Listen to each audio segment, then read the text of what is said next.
I don't like, so let him hang. This is not for you to decide. Your business is just to interpret the law so that everybody gets a fair this thing. This once happened, can I tell you a joke? You're a very serious lawyer, you are. This happened. Shankaran Pillai was accused of murder. Accused of murder. So he went on pleading not guilty, not guilty, not guilty. After 4 years, when the case was nearly coming to a close, suddenly he said, okay, I will plead guilty. So the judge asked, all these 4 years, whatever we said, you went on saying not guilty, now you are saying guilty, what is this? He said, at that time, I had not heard the evidence. So, when somebody commits a crime, of course he tries to save his skin, all right? And when somebody commits a crime, it's not for everybody to take a call. Right now it's happening on the social media and even in the television channels, okay, hang him, castrate him, do this, do that. If you go by this, then lynching is what you will do in the end. Why go to the court? Let's lynch them when we see they've done something wrong. Because when something really terrible happens in front of you, or you come to know it's happened, it's not just robbery, some terrible things are being done, all right? When really terrible things happen, the crowd will want to lynch that guy. Even regular people, responsible people in the country are uttering these words, I would like to be the hangman for this guy.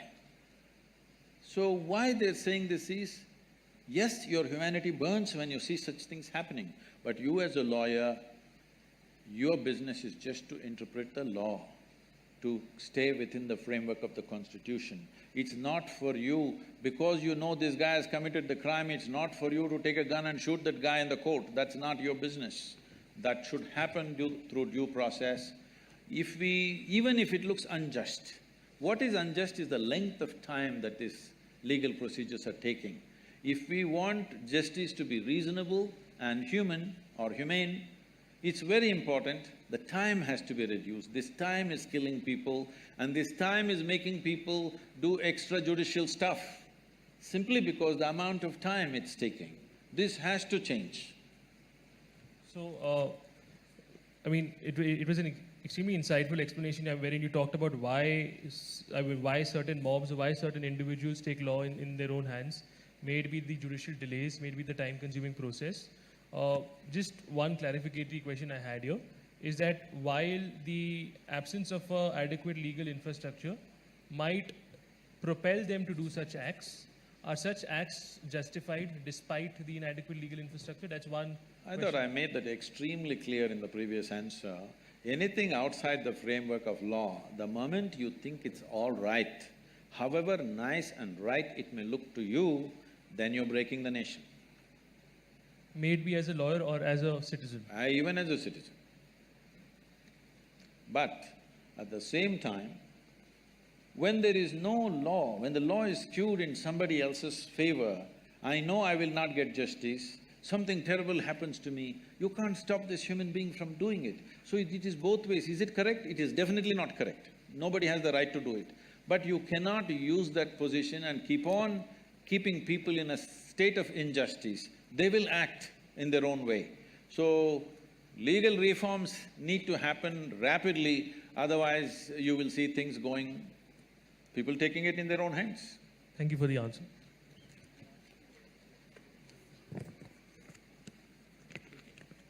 So, sir, you had quoted earlier that in one of your previous videos that the curse of a Shudra has no power. The curse of a Vaishya… What? Yes, sir. No. It was in a video. I've seen, No. sir. The curse of… You must have heard somebody else, not me. No, sir. I did… Okay, fine. Let's move on to the next question, sir. Okay, no, complete the question. No, because I'll answer this. I saw the video yesterday, Okay. sir. So, no, it's a question on the curse of a Shudra or the yogin power of a Shudra has… will not amount to anything. That of a Vaishya, you may lose a meal. If that of a Kshatriya, you may lose a limb, and that of a Brahmana, you may lose everything. And my question here is, and you had also stated that this Varna system was not based on birth, but was based on the occupation that person had and the qualification of the occupation. So my question here is, since the karma of a Vaishya or a Shudra is defined to them and they are doing their duties, how is the power of one more than that of the No, other? I think this is completely misunderstood. Let me put this in the right perspective. Right now, you're going on the street. We said it is an occupation, it's not by birth. We are not talking about a caste system. By occupation, those who did menial jobs were considered one. It is over a period of time it became by birth, okay? This is a class system which became a caste system over a period of time, thousands of years. And then it became discriminatory, unfortunately. Anyway, right now, suppose a man who is sweeping the street got angry with you. At the most, he will take some filth and throw it at you. Yes? But a big businessman in the town got angry with you. He will do something else to you. Kshatriya means today, a police officer or a political leader got angry with you. Much bigger damage will happen to your life, isn't it? Now, there were people who had attained to certain inner capabilities. If they got angry with you, really damage would happen to your life. This is what is being spoken. Please do not misinterpret as caste system and Shudra has… No, you started off with Shudra has less cursing power. That is so even today, isn't it? Those who are doing menial jobs, do they have the same capacity to damage your life as a person who is in power? That's all that's being spoken there. Thank you for the answer, Sadhguru. The next question is something which all students deal with is, how does one figure out their passion? And should one necessarily follow their passion even if it means sacrificing comfort, lifestyle or geographical proximity to family? And should passion always override such considerations which might also be important in their own right? See, let us understand what is passion. Passion is just a certain thought in your mind to which you invest certain emotion. That's your passion, right? You can be passionate about a certain activity, you can be passionate about a certain person, you can be passionate about a certain thing. How did this happen? It's a thought in which you invested a certain amount of emotion. I'm saying, if you know this, and if you know how to generate thoughts consciously and invest emotion consciously, this wouldn't even be an issue. Right now, passions are happening compulsively. What happens compulsively will lead you wherever it leads you. Sometimes it takes you to a good place, sometimes it takes you to a bad place. But if it means so much to you, it means so much to you means it is just that you have invested so much emotion in it. That's all it is. Because you've invested so much emotion in it, you may not be able to look at it logically once again. You have lost your fundamental discretion simply because you've invested so much emotion in it. I don't think that's a way to build one's life. One must build their life consciously, but most people don't understand what is building life consciously. They only do things by chance. This is why those who are successful are stressed, those who have failed are frustrated, both are suffering. What else should happen in their life? That's what they need to look at. What needs to happen in their life is, they must learn to conduct their physical body, their psychological process, their emotional process and the fundamental energy process in the body consciously. If this happens consciously, this will happen the way you want. If this happens the way you want, you living joyfully or blissfully is a natural thing. In the world, what you do is not according to your passion. In the world, what you do is what is most needed today. That's what you must do. This is my passion, the world doesn't need it, but you keep on doing it, what is the point? So, just a follow-up on that question about the world, I mean, certain things we need to done to improve certain issues or to remedy certain problems. Now, from my limited understanding, or at least what we learned in textbooks, is Buddhism talks about how we should not be attached to something, or how in certain cases we should be detached. I mean, it talks about how suffering, one of the reasons behind suffering is attachment. Now, my question to you, Sadhguru, on this is that how can I attempt to remedy injustice if I'm not sentimentally affected or attached to a particular cause? How can I help a particular friend or empathize with him if I'm not attached with him? So, this obsessiveness or attachment, is it necessarily bad? See, this attachment-detachment business is a misunderstanding that's come out of the Gita in this country.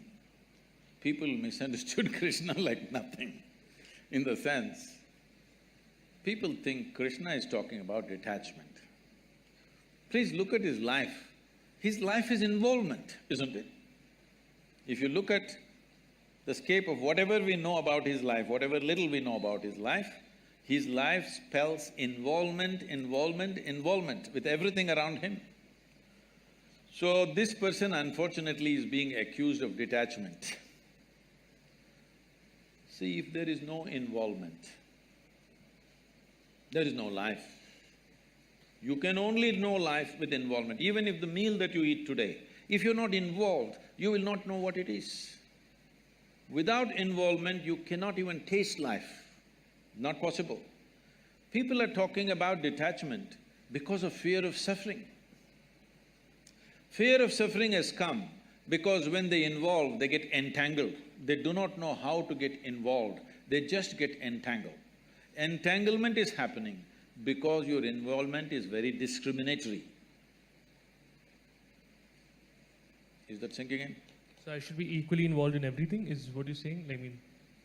Tell me, if you are less involved in your breath and more involved in your eating, you think life will work? See, breath is involuntary, that's why I'm using the word breath, because it's involuntary, you don't have to do anything, it's just happening. But we're involved by keeping the air conditioning on, otherwise we'll suffocate. This is our involvement, we turned on the machine. We may not be consciously breathing, all right, but we are involved. Without involvement in every aspect of life, you will get skewed. And that is when psychologically you get messed up so much that in many ways mind gets deranged. Seeing this, somebody said, you're too attached, you must be detached. No, detachment will not work either. Can you be detached and do something well? Can you do something well being detached about it? No, you need absolute involvement. If you have an indiscriminate sense of involvement, you will see there is no entanglement in your involvement. If you discriminate, you will get entangled. The problem is of discrimination, not of involvement. Right. So, thank you for the answer. Sadhguru, in one of your uploads on YouTube, you speak of an experience where you've consumed the cobra venom, and you describe this experience as something where one part of yourself felt like you were in a state of slumber, while the other part of you felt like you were in a higher level of brightness. So, how do you perceive the use of other natural intoxicants such as weed or bhang, which take you to the same level of higher consciousness, but the only difference lies in the means which are adopted in reaching that higher level of consciousness? So, why has the consumption of weed in India remained a stigmatized subject? And fortunately for us, we have a senior minister in the Narendra Modi cabinet, Mrs. Maneka Gandhi, who's come out in support of legalization of marijuana. So could you also tell us what your take is on whether or not marijuana should be decriminalized, given that there is enough evidence to suggest that there is medical benefits associated with the consumption of marijuana? Medical benefits are for those who are sick, isn't it?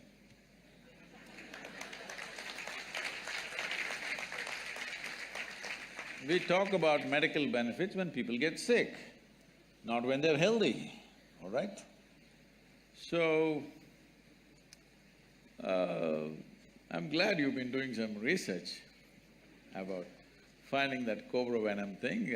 We are not consuming cobra venom on a daily basis, we are consuming mercury on a daily basis sometimes. But that is not for intoxication, nor do we need cobra venom for intoxication. Just look at my eyes and see, they're always stoned.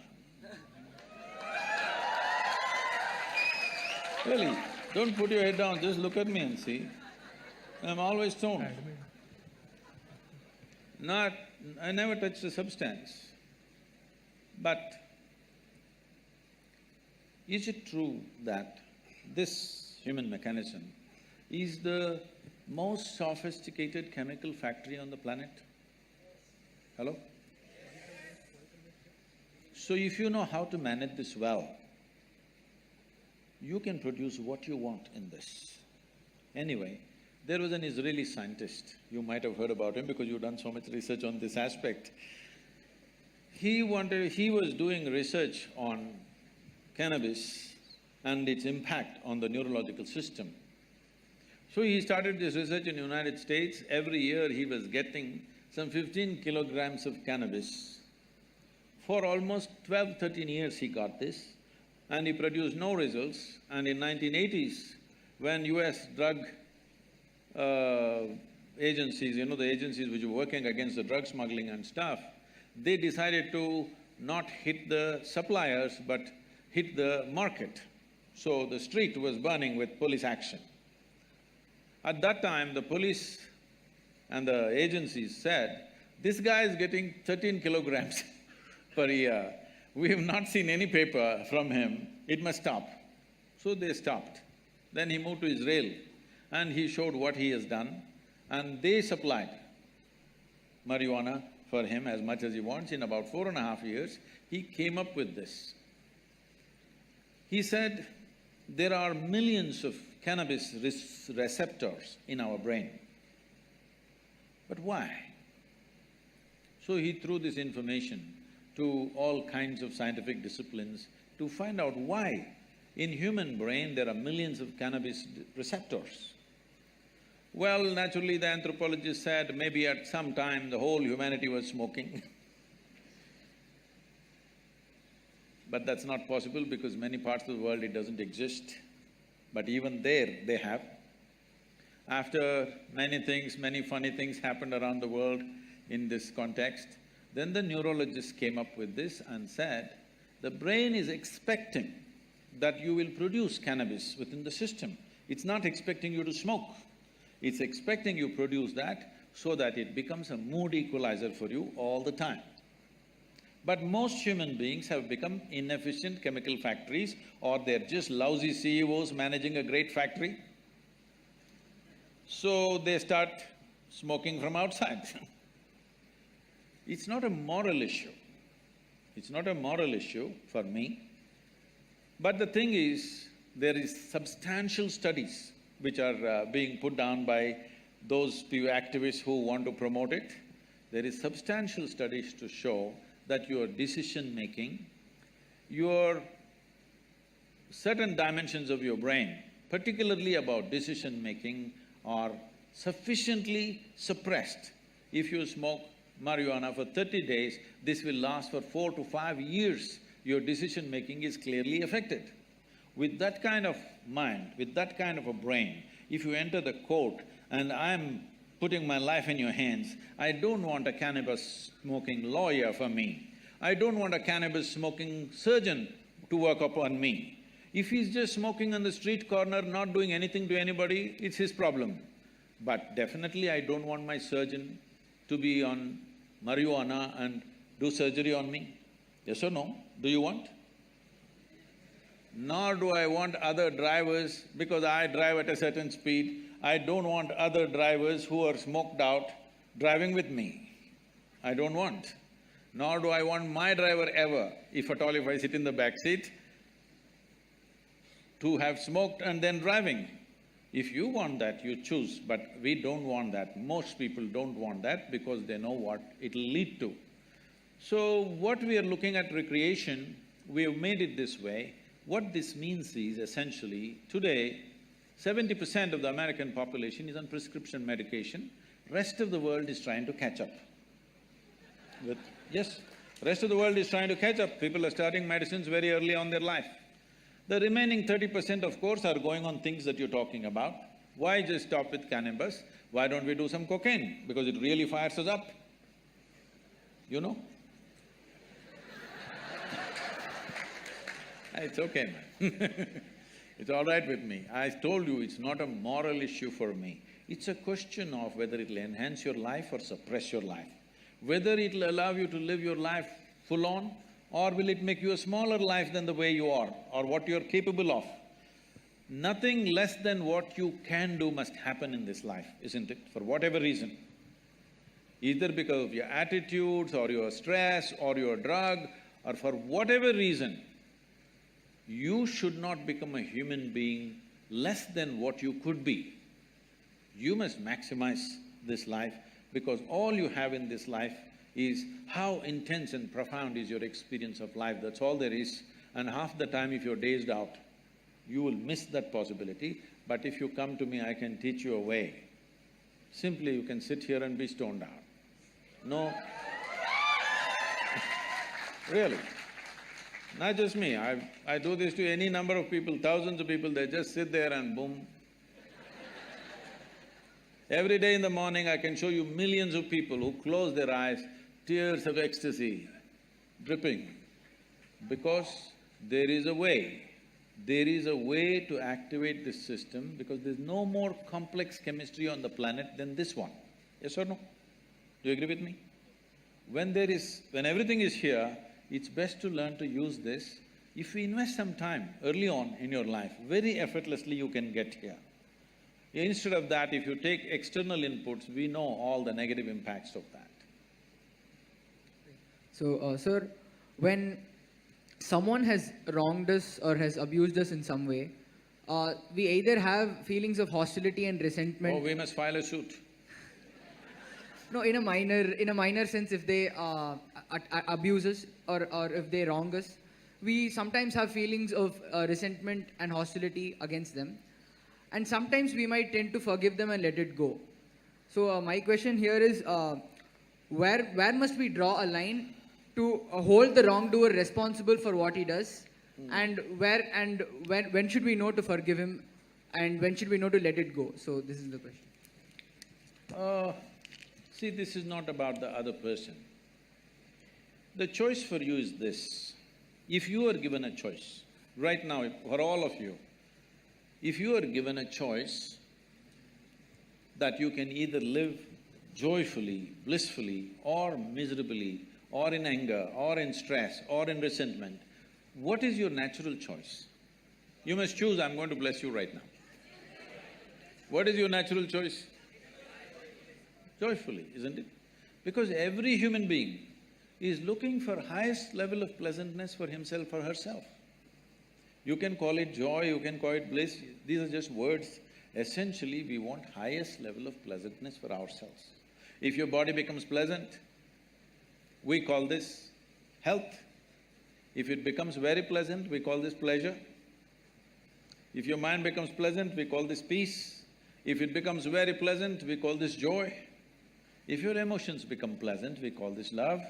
If it becomes very pleasant, we call it compassion. If your very life energies become pleasant, we call this bliss. If it becomes very pleasant, we call it ecstasy. If your surroundings become pleasant, we call this success. Only to make your surroundings pleasant, you need the cooperation of all these people. Because in creating an external situation, there are many forces involved. Not all of them you even know. You understand? You want to create a wonderful situation for yourself, you don't even know how many forces are working in that area. If you harness a few forces, if they cooperate, things will happen. If they don't cooperate, it won't happen. But for the pleasantness of the body, pleasantness of the mind, pleasantness of your emotion and energy, it's 100% you. Yes or no? Is that yes or no? No, no, because in some cultures this is yes, in some cultures this is, Yes, right? Yes.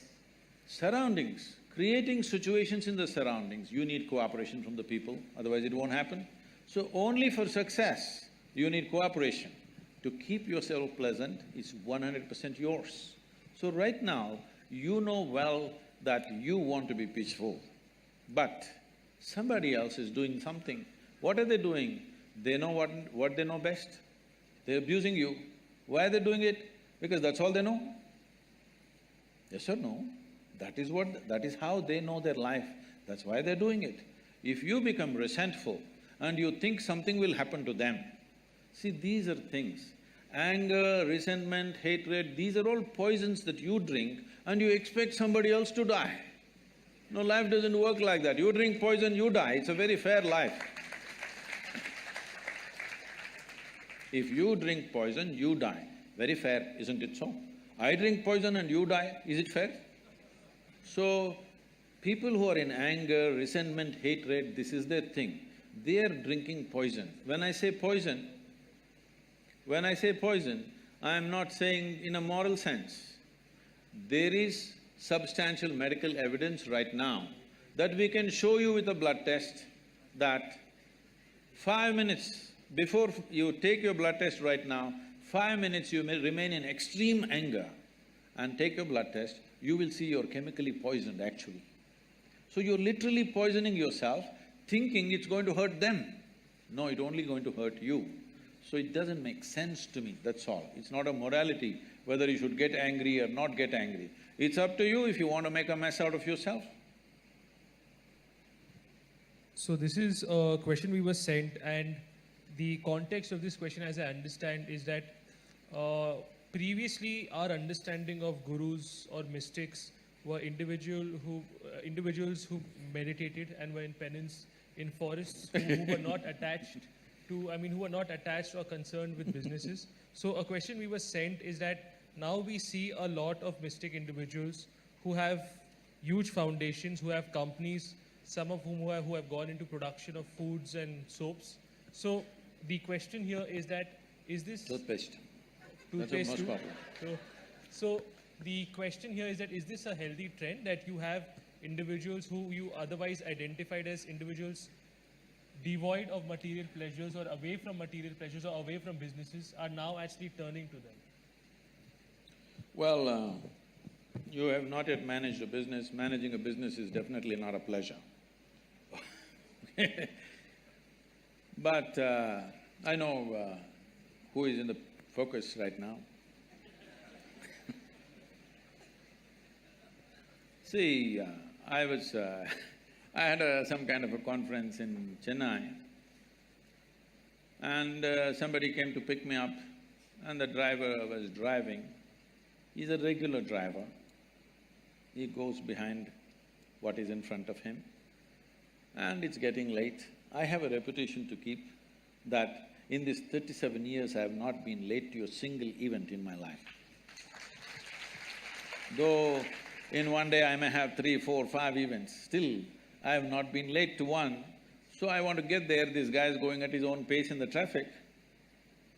So I said, you get out. And I took the wheel and I did some forced driving. That was in Tamil Nadu, the Andhra Pradesh police cannot do anything about it. So I did some forced driving and just made it in time. The security gate at the hotel, these days they're stopping you, opening your bonnet, checking your engine and your boot, but nobody knows what they're looking for. After that Mumbai event, unfortunately, everybody has to go through this. So the car in front of me went and the gate opened, I just went through and they were screaming. I came into the portico, stopped, left the car there and ran into the conference. There was some journalist standing there. After I finished the thing and I came back, they said, in ancient times, yogis used to walk. You drive your own car, what kind of a yogi are you? Then I said, you idiot, in ancient times everybody was walking, not just the yogis. So mystics keep with the times. Huh? So mystics keep with the times. Oh, they were always contemporary. The problem is most people's idea of a mystic is the Sivakasi calendar, where one man is sitting under the tree with a constipated look on his face. That is a calendar art, that is not a mysticism, all right? The mystics of the day, well, look at anybody. If you call Krishna a mystic, he was working with the kings all the time because he wanted to transform the political system. If you see Gautam Buddha, always working with the kings because he wants to transform the political system. Without transforming the political system, people will not benefit. So always, the gurus were always around the kings, not because of their palaces, because of their concern, unless the one who rules transforms himself, there will be no benefit for the people. Right from ages, you go back wherever you want, always they were around the kings, not looking for crumbs in the palace, but simply because unless you transform that one fool, the country will not change. So it's been indicated to us that, I mean, there's a lack of time, so what we could do is that I have a question on section 377 and Angad has a question on something else. If I'm not wrong, 377 will be taken up by somebody in the audience, so I'll let that go. Or if it's…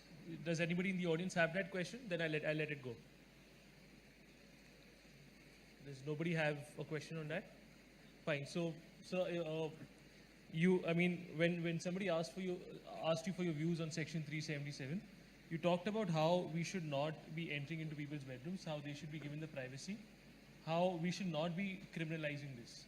That being said, I mean, there was a statement after that which me and a lot of Nalsarites didn't understand as to what was the context or the basis of that statement, is that it should not be promoted. What is this, it should not be promoted? See, right now, there are people, large majority of the people are heterosexual. You don't have to promote it. Anyway, they will do what they have to do. Similarly, if there is homosexuality among a certain segment of people, no need to promote, they will do what they have to do. And what a heterosexual person is doing in the bedroom, does anybody inquire what is he doing? They should not inquire, it's not civilization, I'm saying. Similarly, no matter what the hell you're doing in your privacy, we will not even inquire, I'm saying, because we're not interested. What you're doing with your body is not my interest as long as you're not harming yourself.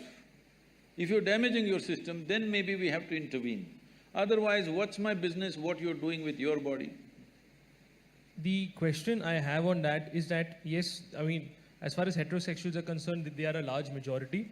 When it comes to homosexuals, there exist social prejudices which prevent them from coming out and acknowledging what their sexuality is. In that context… That was because there was a certain law. You must understand this law was made by the British. The British made this law because the English soldiers that they brought from England to manage this large nation, they did not come with their wives and girlfriends, they came all men. So homosexuality was all pervasive among them because they had no options. So because of that, they brought this law which is actually said as buggery law, okay? So that was made in a certain context. So now the Supreme Court, the highest court in the country, has removed it, it's finished. What is the debate continuing about? But, I mean, I might be wrong as to what the opinion of a large portion of the population is, but I don't think I'll be wrong in saying that there do still exist significant prejudices against homosexuals. And in that context, should we not be allowed… That is what I'm saying. Why should you tell me that you are a heterosexual or homosexual? Why should you tell me, huh? Your partner knows what you are and that's all that matters. Why should I know?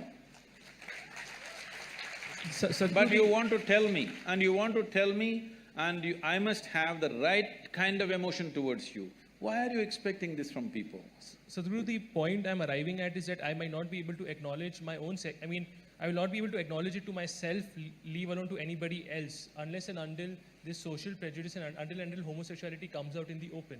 Just to give an example, once a lot of celebrities came out that yes, we are homosexual, other individuals who were also homosexuals but were scared of identifying themselves as such also accepted their sexuality. So in that context, could promotion probably make sense? We're making a mistake. Sexual preference is not sexuality. They're two different things, all right?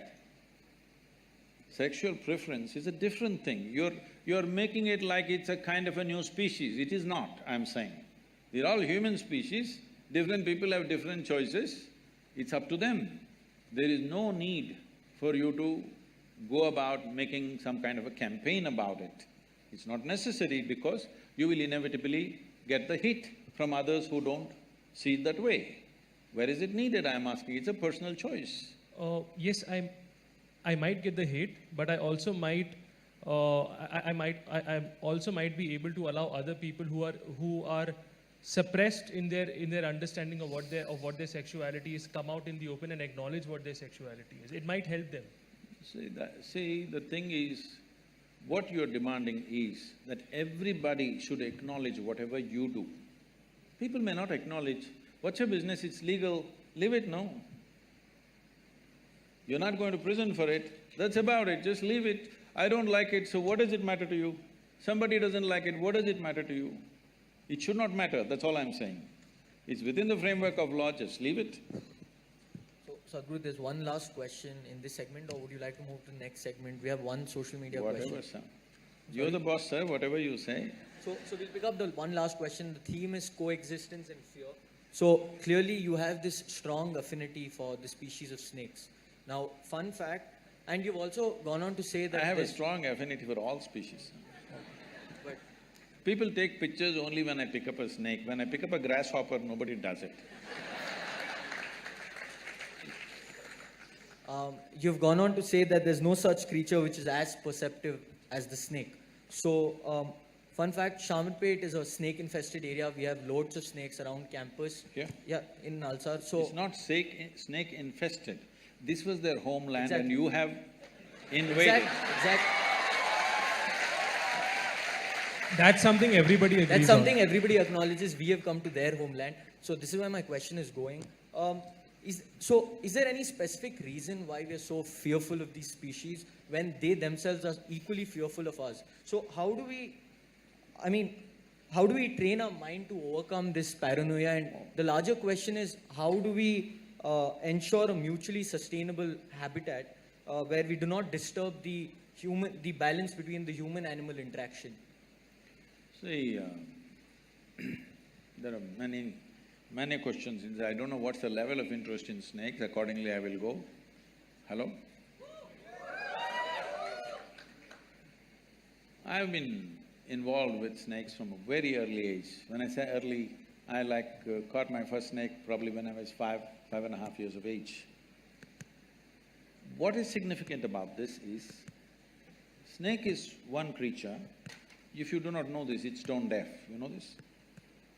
All snakes are stone deaf. They don't have hearing mechanism at all. So, it literally has ear to the ground. Its entire body is to the ground, feeling reverberations. To what extent means, let's say there is going to be an earthquake somewhere in Central Asia. If you just observe a cobra today, let's say in the next 3 days there's going to be something happening. If you observe a cobra, how he behaves, you know there's going to be an earthquake.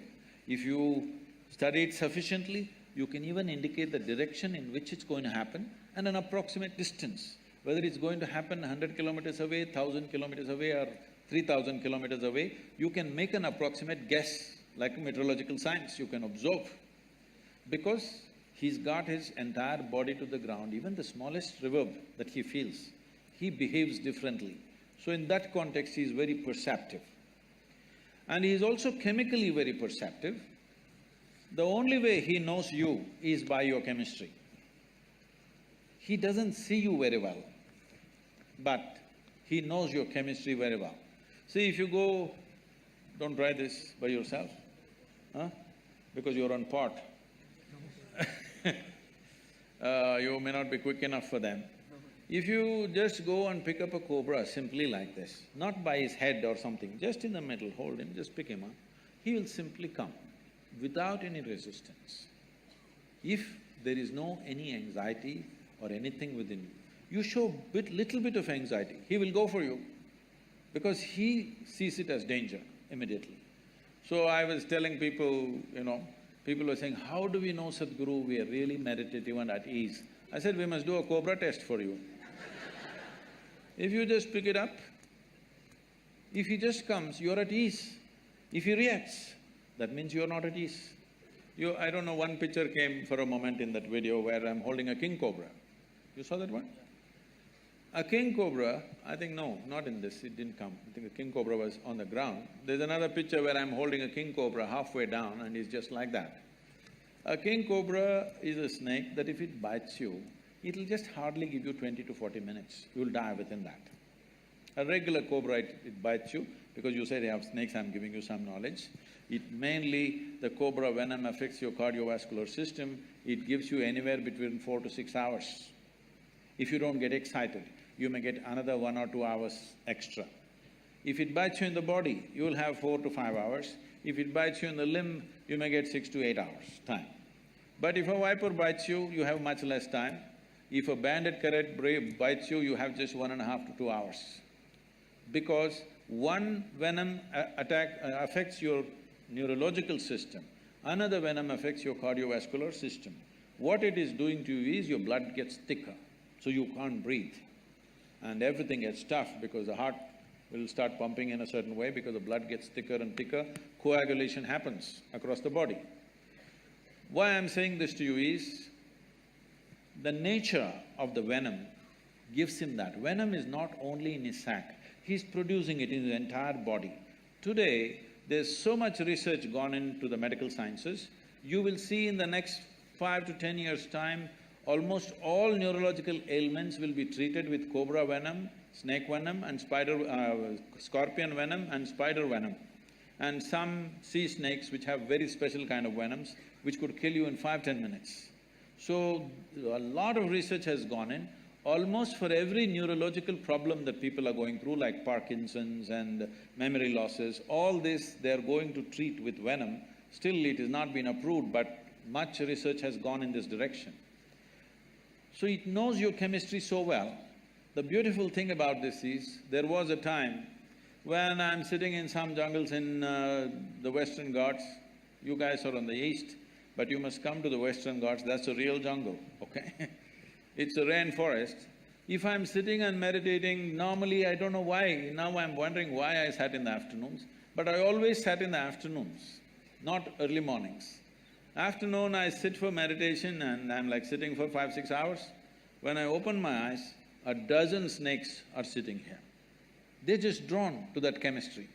When your chemistry changes, they just know and it comes. This is why Adiyogi is shown with a cobra on his, around his neck to indicate that he's meditative, he's still within himself. If you become still within yourself, you pick up the cobra, simply it'll come like that. When I lived in the jungles by myself, no food arrangement, nothing, I mainly survived by drinking honey. Huge beehives are built at a place where the bears can't get. They calculate, the bees have such intelligence, they calculate a normal sloth bear weighs how much? Approximately about 60 to 70 kilograms. They build it on a branch where if the bear comes, even if the branch doesn't break, the branch will be sufficiently disturbed for them to go and take care of him. So it is up there and I slowly crawl up. My motorcycle petrol tube, I always keep it extra long, about 18 inches. And I go with this tube, stick the tube and drink honey. 3¼ liters to 1 liter honey, if I drink for 1 or 2 days, I'm fully fired up with food, enough calorie in my system. But when I'm drinking this honey, the bees think I'm one more big bee. They don't see me. They are looking at the chemistry. If little agitation if you show, they will come for you. In your face, if 8–10 bees bite, you will die of suffocation. In fear, if you open your mouth, if they bite inside, one will do. Just one bee, if it bites you inside your mouth, you will suffocate to death. And above all, you'll fall down from the tree, okay? So, we can give you a cobra test or we can send people from our yoga center who will train you how to handle. Suppose a snake came inside, how to take him and leave him in his habitat. He's come here not because he want to listen to the lecture or the conversation or the air conditioning, he's not come for anything that you have come for. By mistake, he's entered. You just have to let him back there. For this, little bit beyond fear you must be to take it, but without training, if you take it, you could endanger your own life. So, if you want, we can train 15–20 people on the campus who can handle this safely. So,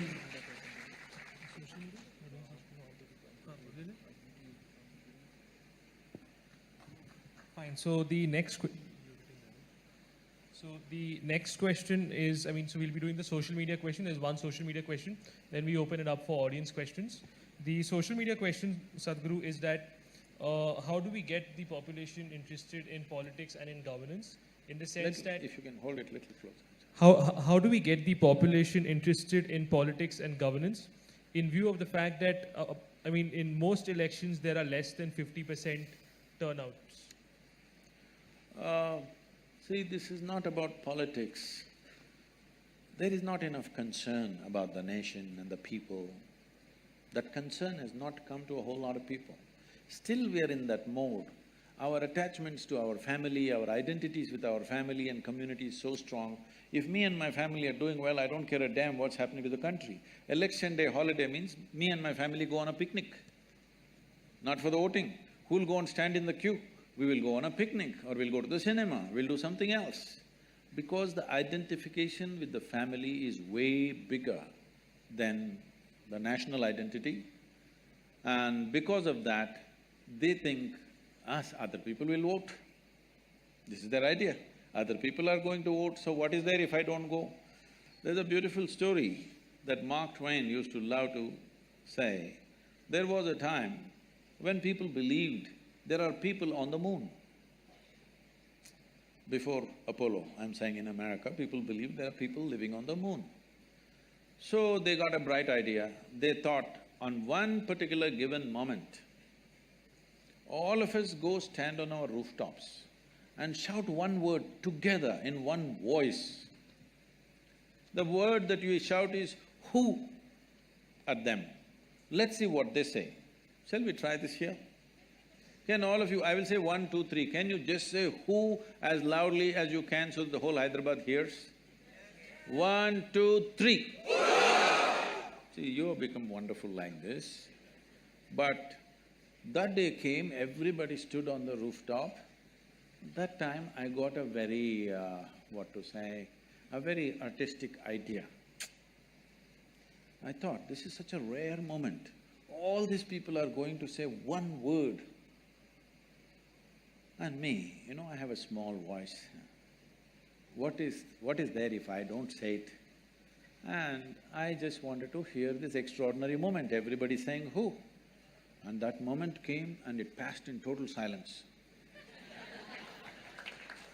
A day may come, on election day, nobody turns up except those who are herded by political parties with money and whatever goading they're doing. This is an irresponsible way to exist. See, the word for democracy in Tamil language is Jananayakam. What this means is, people are the leaders. Still our people have not understood that we are the leaders of this nation. We are still in a monarchy mindset. We think elected person is a king or an emperor. So, this is lack of education, lack of information, lack of identity with the nation, a strong sense of we build this nation is not there. Somebody is going to run this nation. This is still a British hangover. We think somebody else is running the nation. We don't understand this is our nation, we have to make it what we want. Right now we have a nation where if Donald Trump opens up visas for all Indians, 60% of the population will swim across the oceans and get to America. This is not right. When everybody wants to go away, we have not created a nation that people want to live in, isn't it? When everybody wants to come here, that means we've built a great nation. For this, participating in the fundamental democratic process is a must for everybody. But if you make it mandatory, it becomes ugly. If you make it mandatory, it becomes ugly. As you know, even national anthem is ugly right now. Something… You must understand, I went to the World Cup football and I went to the English match. I never knew this, I never thought about this. They played their national anthem. National anthem is God save our Queen, God save our Queen, give her long life and save her. Then I thought, oh my God, what a beautiful national anthem we have, the way it's composed, the way the words are written, everything. Then God save the Queen, God save the King in a democratic country? So, I'm saying even such simple things we are debating, we can't get a nation to get together and even vote. Even when nation is in a crisis, when 50% of the people not eating properly is a crisis for me. It is not a normal situation for me. It's a crisis. When such a crisis is there, whether I should vote or not, now there's making a movie, yesterday he was telling me, what is his name? Konda. Okay. They're making a movie Nota, okay? We will say, nobody is acceptable to me. Well, it all sounds very intellectual, but believe me, you don't build a nation like this. You have to make choices about whatever lousy choice you have, in that you must make a little better lousy choice. If you want to improve this nation long term, you cannot abstain and say, oh, nobody is fit enough. Well, you stand up, if you see that this is a debate going on everywhere, in every tea shop, every college, this going on. Oh, all politicians are rubbish, they're thieves, they're this. If we have handed over this nation to the hands of the thieves and we are sitting back here and we don't even have the responsibility of voting, we are the more bigger thieves than them, isn't it? Hello? This responsibility has to come. We have not understood our basic democratic responsibility. When we do not understand that, we will become unfit for democracy, then something else will take us over. It is very, very important, not just voting, there are many other instruments through which you can participate in the democratic process. It is very important the student community participates, not on the street, not protest, not burning a bus, but participating in the instruments of democracy. All of you are law students, you must take a certain part of your life to educate the country and the youth. What are the ways in which they can participate in the democratic process? This is very, very important to make this nation. Thank you for the answer, Sadhguru. Now we'll open this to audience questions. I think there were a lot of people that side and… Okay, so Javi's been raising his hand and standing up since a long period of time, so I'll give it to him first.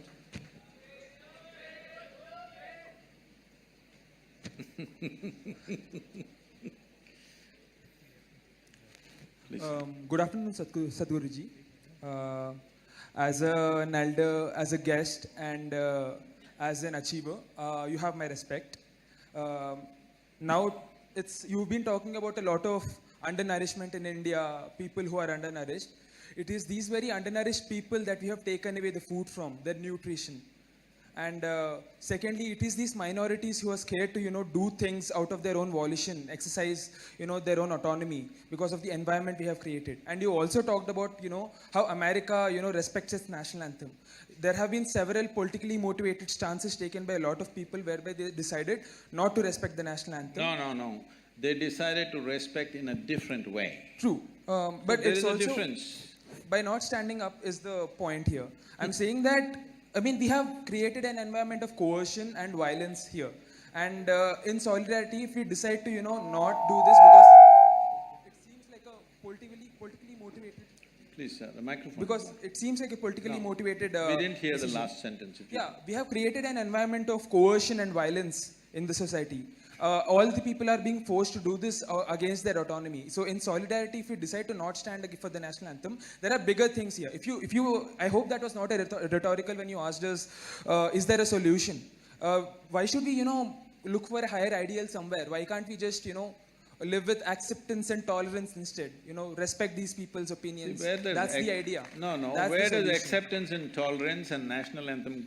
I don't even understand. Where is the relationship? Because many people don't want to stand for the national anthem because it's probably against their beliefs. Or, So, they… No. We are failing them as a nation. How will, us appealing to, some created deity of a nation help us in, solving these problems? I am 100% with you if we are thinking in a spiritual way. I am not identified with my nationality.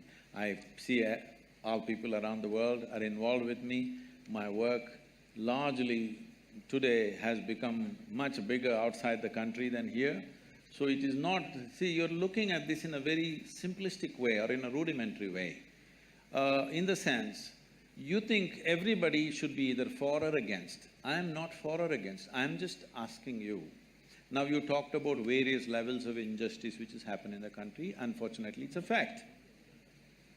The question is, to correct this, should we stay together or each one of us do our own thing and hope it'll get corrected? I'm just saying that the staying together can happen by acceptance and tolerance and not Yes, by… sir, but that's not happened, right? It can happen in theory, but has it happened? I will tell you, if everybody turns spiritual, if they experience something beyond their body, beyond their mind and beyond their beliefs and everything, the whole world will become one. I know that and I'm working for that. But do I believe it'll happen tomorrow morning? It'll not happen tomorrow morning.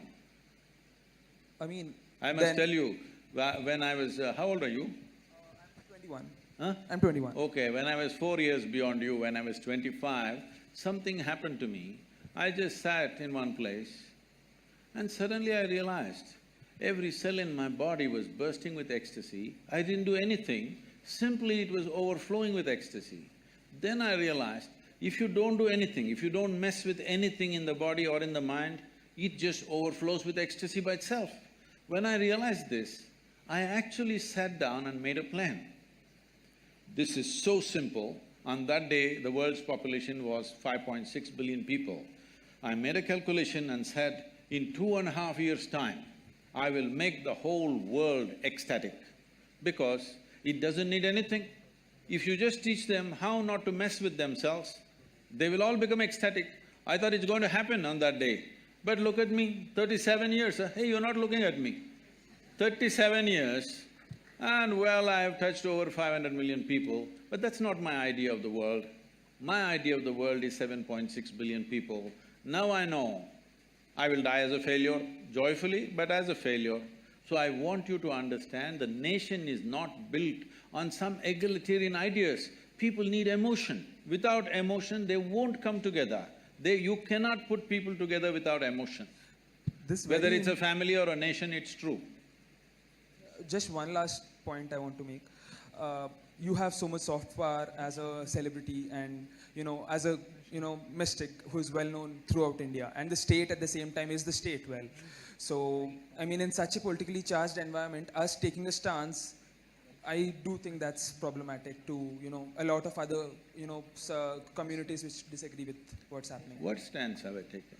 In terms of saying that, national anthem should be respected and, these are things which people don't agree Okay, with. what would you like to respect about this nation? Please tell me, we'll do that. Constitution at least? Sure, I mean, I'm saying let's just respect each other, that's it. See, where is each other? We don't meet each other, right? Every day? See, please understand, when we say a nation, we are not talking it's a flag or it's an anthem. When we say a nation, we are talking it's a certain people. So there are certain symbols which represent these people whom you call as Indians right now. So, why 3 striped colors? Why can't we have 7 colors? Yes, we can have, why not? If you want to redesign the flag, you can. But right now, this is it, all right? If you want to change the design, we can. You want to change the anthem, we can rewrite the anthem if you wish. But I am saying, without tools of integration, you don't make a nation. It is idealistic to say, let's not have anything, let's just live as a global village. It's a fantastic idea, but can you make it a reality? Can you execute this idea? That's all I'm asking. I'm talking about execution. As an idea, global is fine. If there is no nationality in the world, it'll be a fantastic world. But are we capable of doing that? Within a state, we have to break 2 states because we can't get along for some reason, isn't it? So I think we'll spread out the